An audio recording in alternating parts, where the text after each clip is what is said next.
Greetings, disciplined, grounded, frugal Capricorn. My name is Eliane Nicole. I'm an astrologer and tarot reader, and now I'm going to do the July 2020 forecast for Capricorn. And we're halfway through the year, Cap.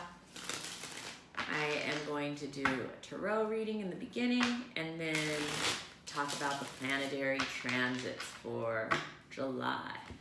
And definitely stick around because there's a lot of fascinating stuff going on in the sky, especially for Capricorn. And I recommend that you watch the video for your sun, moon, and rising sign. If you don't know your sun, moon, and rising sign, then definitely contact me for a reading. It's everyone should get their chart read at least once in life with a real professional reader. It's much different than a computer printout. But in the meantime and in between time, as we enter the month of July, Capricorn, I see a man in action, goal-oriented. There is, and we see somebody who is trying to turn around and be in gratitude rather than focusing on the disappointments. There have been some disappointments that happened perhaps in the past month or two, but it looks like now is the time to turn around and be in gratitude for the cups that are still full behind you. You are crossed by the Emperor. And so the crossed position, it's the only card that's horizontal. It's not upright or reversed. And this position refers to what the Kabbalists call your tikkun, or your karmic correction in this cycle. And it looks like it's around, you know, an authority figure, possibly the establishment, the patriarchy, or a person who represents a role of male energetic leadership or authority in your life. The basis, the Eight of Rods reversed. So it looks like slowing down, things coming to a halt, possibly delays in travel plans or postponements. But more metaphorically, it could just mean slowing down, taking it easy, halting, pausing. What is leaving is the Seven of Pentacles. So this was a time of making a decision about whether you wanted to continue to work on something that you had put a lot of energy and effort into already, or going to try something new. What could come into being, we see a man being very romantic, in love, around the 13th to the 15th. What will come into being, it looks like you are guarding your territory. This could be literal or metaphorical, around the 16th to the 18th. Fears or insecurities. This is around a friend or intimate relationship. Maybe it has to do with intimacy in general. And how others see you. Ten of Pentacles reversed. So this is creating boundaries around family, security, residence, and wealth. Positive feelings. Five of Rods. So you feel positive about the struggle. You feel positive about resistance towards the end of the month. You feel positive about a conflict of some kind. And, you know, we are in a world where there are some conflicts that we need to, some struggles that we need to feel positive about. So good for you, Capricorn, for caring. And the end of the month is the King of Pentacles. So it looks like a great business or financial opportunity. Or you could be dealing with a man of business who is a positive influence, or just a man who is a practical, responsible, pragmatic individual. For Capricorn men, this could be you. For Capricorn women, it could be a male energy in your life. But in general, one thing that's remarkable about this reading, Capricorn, is that you have 3 of the 4 kings in the deck are here. And so I want to show you. Every king is here except the King of Swords. 3 kings, that means an award or honor is coming your way, Capricorn. a recognition for something that you've done in July. Awesome. So yeah, Capricorn, look forward to that. And now I'm going to talk a little bit about the transits.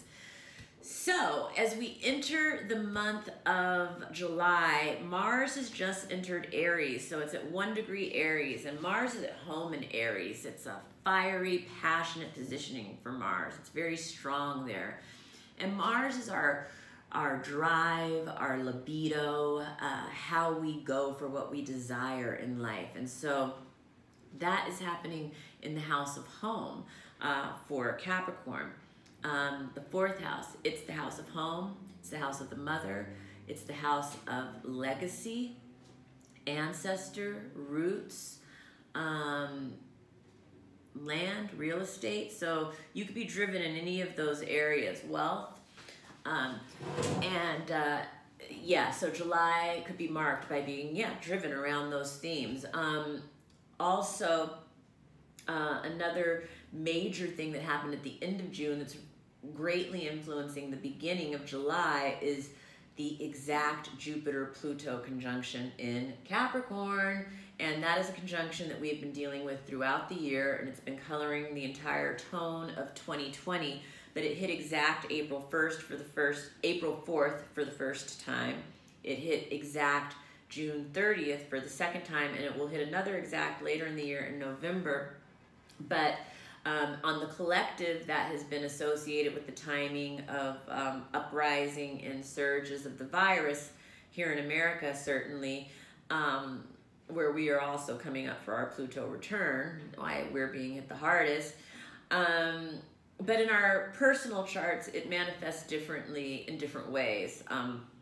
And for Capricorn, this is happening in your 1st house of identity and personality and self-expression. It's also your physical body, the 1st house. And so this is a deeply expansive and transformational period for Capricorn in terms of those issues, yourself, your identity. And so a lot going on.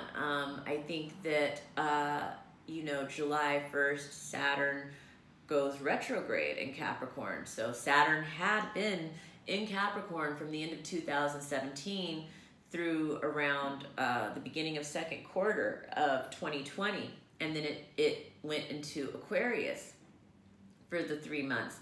And that Saturn in Aquarius over those 3 months gave us all a taste, a little foreshadowing of what things are going to be like with work and with the structures in our life in 2021 and 2022. But now it's backing into Capricorn, where it had been your sign, which I know that you're familiar with because it was a lot of work. Capricorns were working really hard during this period. And Capricorns are familiar with the Saturnian energy, so it's not, no one works with Saturn better than a Capricorn.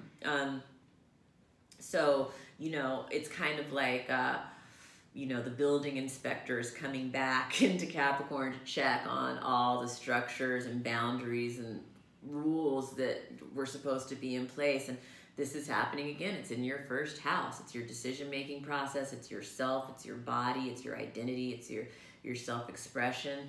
So, and then Saturn is your work in the world, and so because it's retrograde, as well as Pallas Athene already being retrograde, and Jupiter and Pluto are retrograde, there's a lot of restructuring, reimagining, rethinking, re-strategizing around work, around identity, around your identity with your work.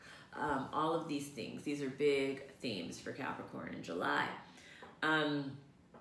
July 4th is the full moon lunar eclipse in Capricorn, which is basically happening on your ascendant. So this is a really powerful lunar eclipse for you. This is a culmination. This is, lunar eclipses, full moon lunar eclipses show us what we have to let go of. Sometimes they bring up the shadow in ourselves or in others, which can be shocking, but this is all really powerful stuff. It needs to come up. It needs to be addressed. It needs to be integrated. It needs to possibly be cleared away. Cleared away or integration is what we're looking for with the themes that come up here in this full moon in Capricorn. Capricorn, let's see, July 6th, Ceres is going retrograde, and that's going to be in your 3rd house. So it is, this is going to bring up areas for you in perhaps how you can be more nurturing in your communication with others. For some, it'll bring up being how you can nurture your relationships with your siblings or neighbors. July 12th, Mercury is going direct finally after being retrograde since June 17th. So for the whole first 2 weeks of July, Mercury is still retrograde. And for Capricorn, that's happening in your 7th house of relationships, marriage, and it can be business partnerships for some. But any communication issues, Mercury in retrograde, Mercury is communication.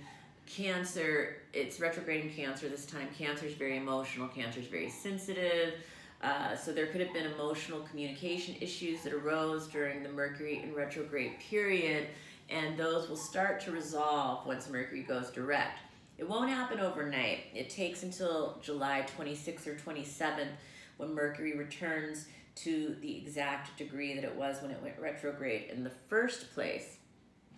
July 16th, Saturn in Capricorn is forming a quincunx with the North Node in Gemini. So this is important for Capricorn because, again, this is bringing up questions about your work and your higher purpose and how to align those two. And for Capricorn, it's bringing together, the 6th house again of work and in the 1st house of your identity. And so, interesting. July 20th is the new moon in Cancer. This is the black moon in Cancer. I love a black moon. And it's a very powerful moon. And the black moon of Cancer, it is a second chance at recommitting to what the starts and the intentions that we set during the first new moon in Cancer, which happened June 20th at 0 degrees Cancer, conjunct the world point, very powerful, setting off many new cycles, a 13-year cycle, a 19-year cycle, and a 36-year cycle. So if you didn't set your intentions at that first one, lucky you, there is a second chance to harness this very powerful, important, cosmic energy. New moons are always a good time to set your intentions for a new start. But the black moon, the Cancer moon, this is really powerful stuff going on here, Capricorn. And for you, this moon is emerging in your house of marriage and commitment. And it's, also being in the sign of Cancer, it highlights those themes like home, roots, ancestors, legacy, land, wealth, the mother. So all of these areas, your relationship and the Cancerian things, and all of these things are coming together for this black moon, for you to really make a powerful new start and intentions in these areas and set your vision for what you want to happen in all of these cycles that are being set off right now. And July 22nd, the sun enters Leo. For Capricorn, that means that the sun is moving from your 7th house to your 8th house. So during August, the end of July, the last week of July, and the first, 3 weeks of August, these 8th house issues will be highlighted, and that is sex, death, rebirth, regeneration, transformation, elimination. It's also other people's money, which means debts, loans, settlements, inheritances, alimony, palimony, all of those kinds of things will be will be highlighted in the Leo season that starts July 22nd and goes for about 30 days. And then finally, July 27th, at the end of the month, there is a really inspiring alignment of Jupiter forming a sextile with Neptune, and that's going to be bringing together the first house and the third house for Capricorn in a really inspiring way. So I think that you may be able to inspire others with how you communicate. You may be receiving some inspiration from the communication of others, but this is a very transcendent, particularly for creative people. There's a lot of creative inspiration here. Yeah, I love this aspect happening at the end of the month. And that's it for my reading. If you liked it, give me a like. If you didn't like it, give me a don't like. Please hit the notification. Please subscribe if you haven't already, and hit the notification button so you're notified when I post new videos. Please share this video with other Capricorns that you know. Please follow me on Instagram at astrology.tarot.eliannicole. And please contact me for your own direct reading. I'm reading on Zoom during quarantine.